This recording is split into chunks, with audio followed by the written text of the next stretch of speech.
আসসালামু আলাইকুম। আশা করি সবাই ভালো আছেন। কোথা থেকে শুরু করব বুঝতে পারছি না, যেহেতু এভাবে কোনো দিন আমি ব্লগ করিনি, এটাই প্রথম। এসব ক্যামেরা ব্লগিং ভিডিও সত্যি বলতে আমার কমফোর্ট জোনের বাইরে, তাও কিছু স্মৃতি ধরে রাখার জন্য ব্লগটি করা। অনেক বছর পর আবার আমরা ঈদ করলাম আমার শ্বশুরবাড়িতে। ছেলে মেয়েদের পড়াশোনা, আমাদের কাজের চাপের জন্য অনেক বছর হলো শ্বশুরবাড়িতে ঈদ করা হয়নি। আমার মেয়েদেরও ইচ্ছা এবার দাদুর বাড়িতে ঈদ করবে, আমারও ইচ্ছা ছিল সবাই ঈদটা একসাথে দেশের বাড়িতে করব। আমার শ্বশুরবাড়ি হলো ফরিদপুর, ফরিদপুর। আমরা সবাই ঈদ করলাম। তো বাড়িতে যাওয়ার পর জানতে পারি যে সবাই মিলে যাব আমার দেবরের শ্বশুরবাড়ি। এই ভিডিওর সব কিছু ওই বাড়ির আশেপাশের পরিবেশ আমাদের আনন্দ নিয়েই হবে। ফরিদপুর এখন অনেক উন্নত হয়েছে। কিছু কিছু জায়গায় ইট পাথর দেখে বোঝাই যায় না এটা ফরিদপুর না ঢাকা। ফরিদপুর শহর পার করে যাচ্ছি সবুজ শ্যামলের ভিতর দিয়ে আমার দেবরের শ্বশুরবাড়ি। চারদিকে শুধু বাতাস আর বাতাস, অনেক সুন্দর পরিবেশ। এখানে অনেক শান্তিও ছিল। অটো থেকে নেমে আমরা হাঁটতে হাঁটতে বাড়িতে পৌঁছাই। যাওয়ার পরে আমাদের ঠান্ডা শরবত দেওয়া হয়, আর কিছুক্ষণ পরে আমরা কাঁঠাল ভেঙে খাই। সবাই কাঁঠাল খেয়ে গল্প করে আড্ডাতে থাকে।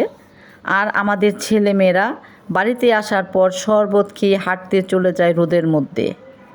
আশেপাশে শুধু গাছ আর গাছ, ফাঁকা জায়গা, তাও যেন গরম কমে না।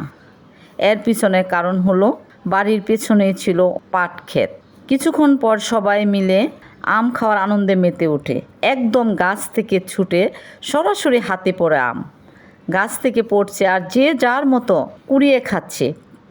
এই পরিবেশটা আমার খুব ভালো লেগেছে। গাছে গাছে শুধু ফল আর ফল। তারপর সবাই মিলে দুপুরের খাবার খেলাম, আর বিকেলের দিকে সবাই হাঁটতে বের হলাম। যে যার মতো দৌড়াদৌড়ি করছে সবাই। মেয়েদের আনন্দ দেখে আমার অনেক ভালো লেগেছে। ভিডিও করতে দেখে আমার ননদ ক্যামেরার সামনে হ্যালো বলল। আমার ননদকে দেখে একটা বাচ্চাও হ্যালো বলবে, কিন্তু ক্যামেরা দেখে লজ্জা পেয়ে যায়। তারপর ওকে বলে হাই দিতে, কিন্তু সে চলে যায়।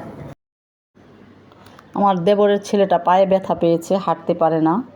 সে সবার সাথে মজাও করতে পারছে না। তারপর আমরা আবার বাড়িতে ফিরে আসি। তখন একটু একটু রাত হয়ে গেছে। সেই দিনটা এভাবেই কেটে যায়। পরের দিন সকালে উঠে দেখি আমাদের জন্য নামানো হয়েছে তালের শাঁস, আম, কাঁঠাল, অনেক ফলের ব্যবস্থা করা হয়েছে। সব কিছু তাদের নিজের গাছ থেকে পাড়া। তারপর দেখি যে চিতই পিঠা বানানো হয়েছে। আমরা বিভিন্ন রকমের ভর্তা দিয়ে সেখানে পিঠা খেলাম। অনেক বছর পর এই গ্রামে ঘুরতে গিয়ে অনেক শান্তি পেলাম। পরের দিন সকালে আমাদের নাস্তার জন্য রান্না করা হলো বুনা খিচুড়ি ও ডিম বুনা। সবাই বলল কলা পাতায় খাবে, যেমন কথা তেমন কাজ, কলা পাতার ব্যবস্থা করা হলো। সেই কলা পাতায় খাবার দেখে ছোটোবেলার কথা মনে পড়ে গেল। যখন আমরা ছোট ছিলাম, যখন আমরা চড়ুইবাতি খেলতাম, রান্না করে আমরাও কলা পাতায় খেয়েছি। খাওয়া দাওয়া শেষ করে আবার বিদায়ের জন্য রওনা হলাম। বিদায় বেলাটা আসলে অনেক কষ্টের। সেই স্মৃতি ধারণ করে রাখতে চেয়েছিলাম, কিন্তু পারলাম কোথায়। আমার মেয়েটা ক্যামেরা নিয়ে আগেই চলে এসেছে। যতই কষ্টের হোক বিদায় আসতে হবে। আমারও অনেক খারাপ লেগেছিল।